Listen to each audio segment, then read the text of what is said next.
Hey, I hope you're having a great week. I hope you're having a great day, a great week. Truthfully, I haven't been feeling very good. It's a beautiful day out here in LA in what feels like it's been weeks of rain. Today was finally a really nice day. So I'm sitting out here, I just had breakfast and sipping on my iced cappuccino. This week was really hard for me. I wanted to just get on here and just be really vulnerable with you guys. I think since starting to do content creation, I promised myself that I would show up in every single moment. Whether it's, sorry, my cat just got to my bagel.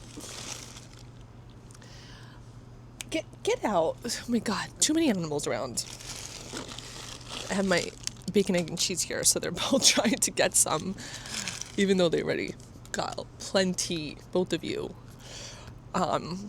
Anyway, before I lose my train of thought, when I made the decision to start making content, I promised myself that I would show up as transparent as possible, and even in moments where I don't want to show up, I promised myself that I would pick up the camera. And this is one of those days where I feel like absolute crap.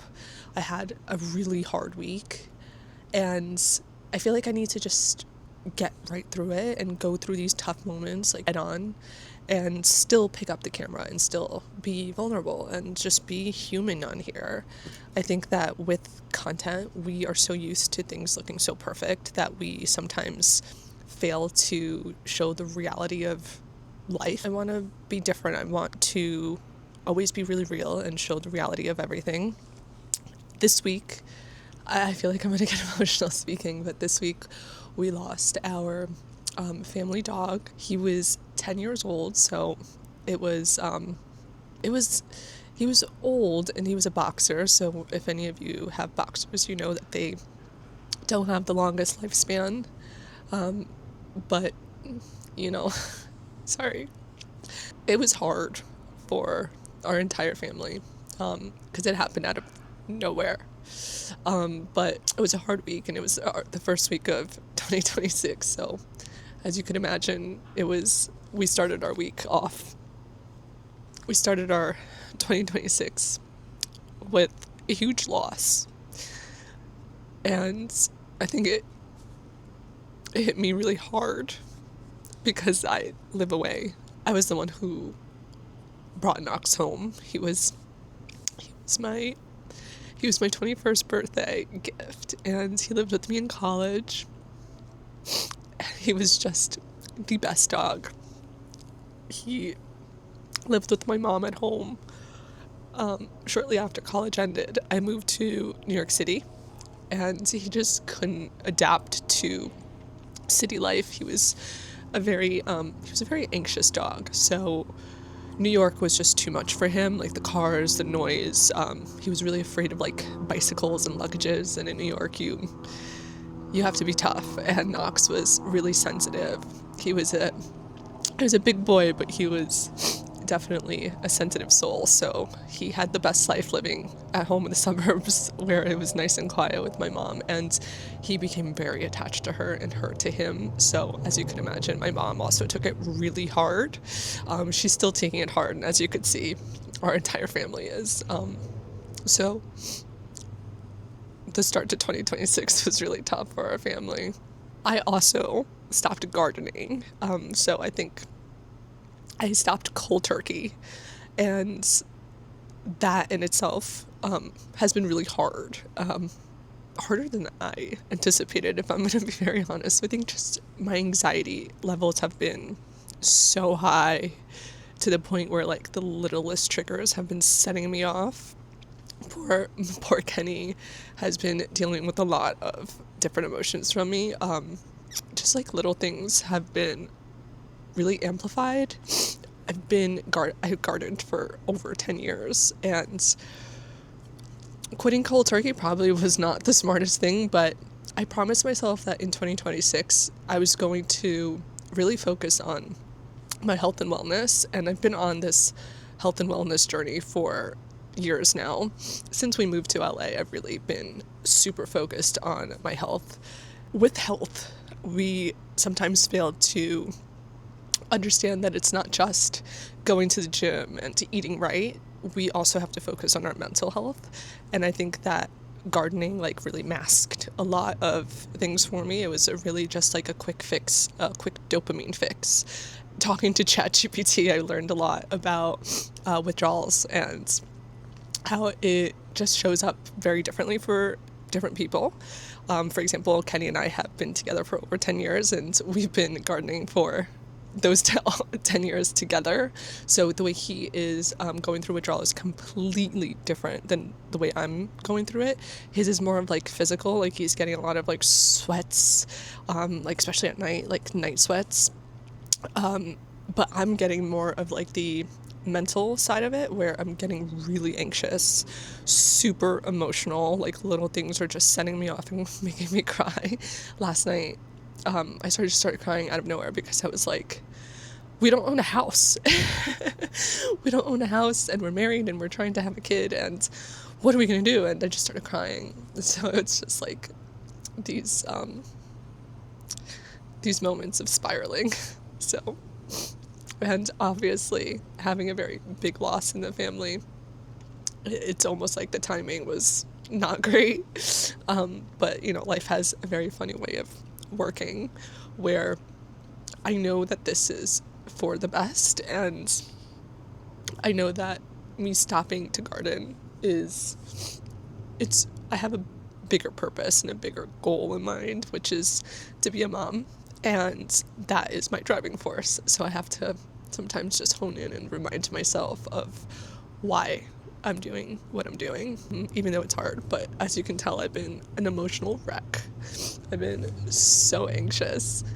I honestly have not been motivated at all.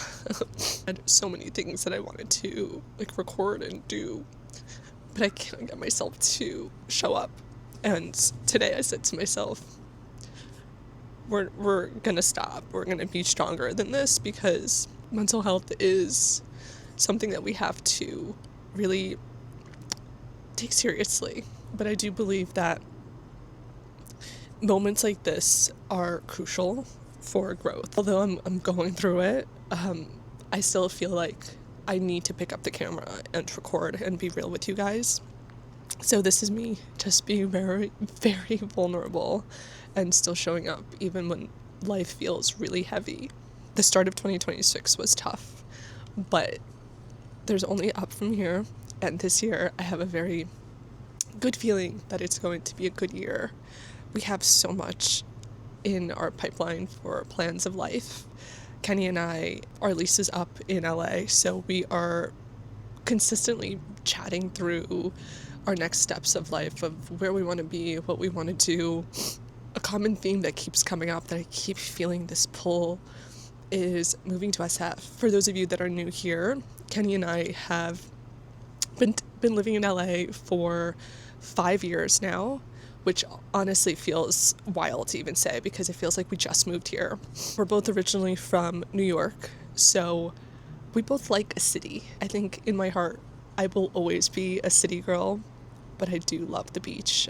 I love the beach. It brings me so much peace, and that was one of the reasons why we both wanted to move to LA, was to be in the sun a little bit more. And if you know New York, you know that it's very hot in the summer, but the winters are really brutal. And today is a beautiful winter day in LA, and I'm wearing a spaghetti top, so obviously it's drastically different than New York. I don't think I see myself going back to New York in the short term.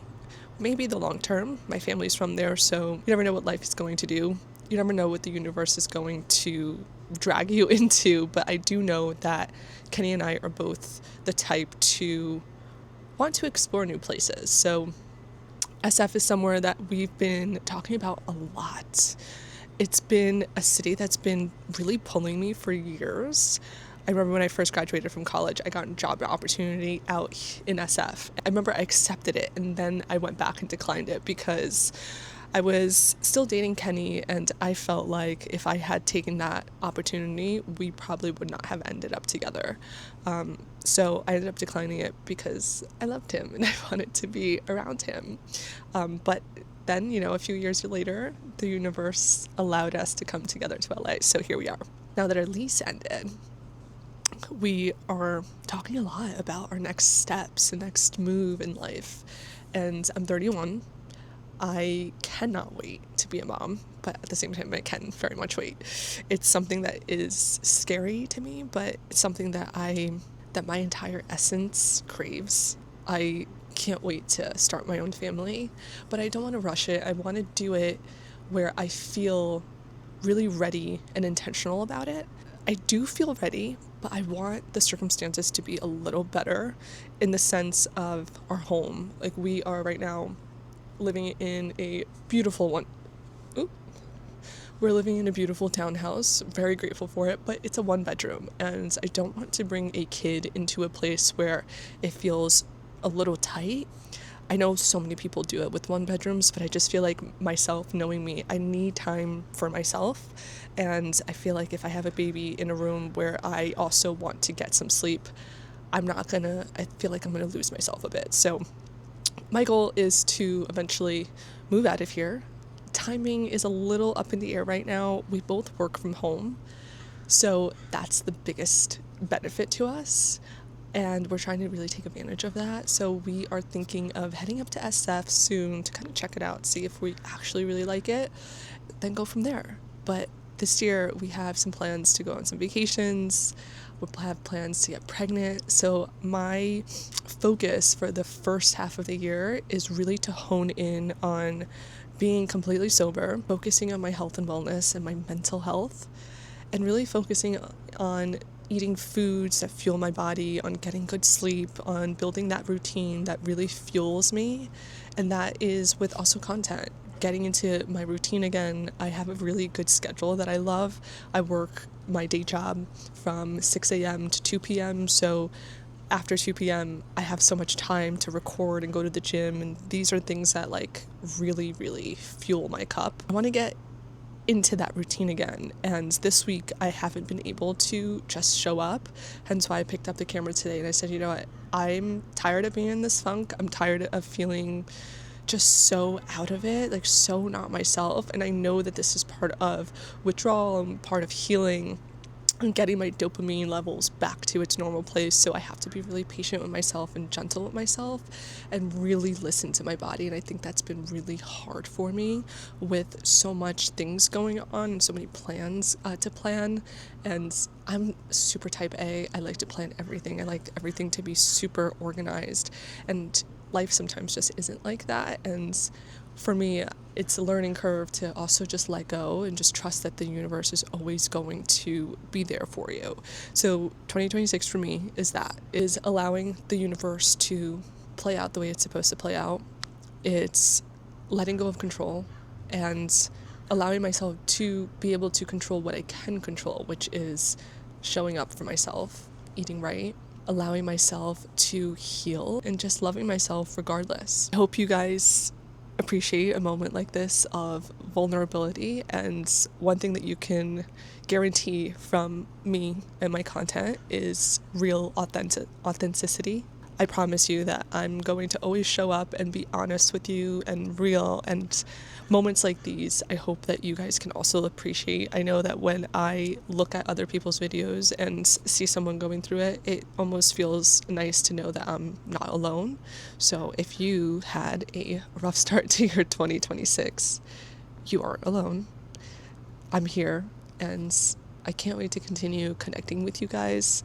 It's been almost a year of me posting pretty consistently on YouTube, and I've learned so much about myself. I learned so much I learned new skills. I learned how to edit. I learned how to show up even when life feels tough. So I hope that you guys like this type of content, and I can't wait to continue learning and showing up here even when things feel tough.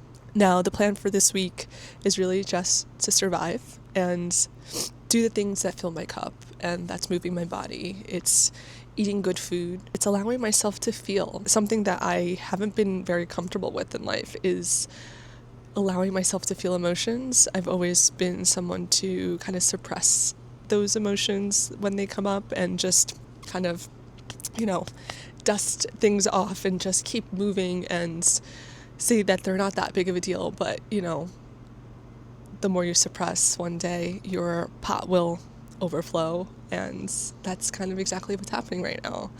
I've let myself be suppressed for many years, and now it's kind of overflowing with emotions. Funny how that works, huh? But I can't wait to continue connecting with you. I hope to see you soon. Have a blessed week, and I promise you that we will continue connecting even when life is tough.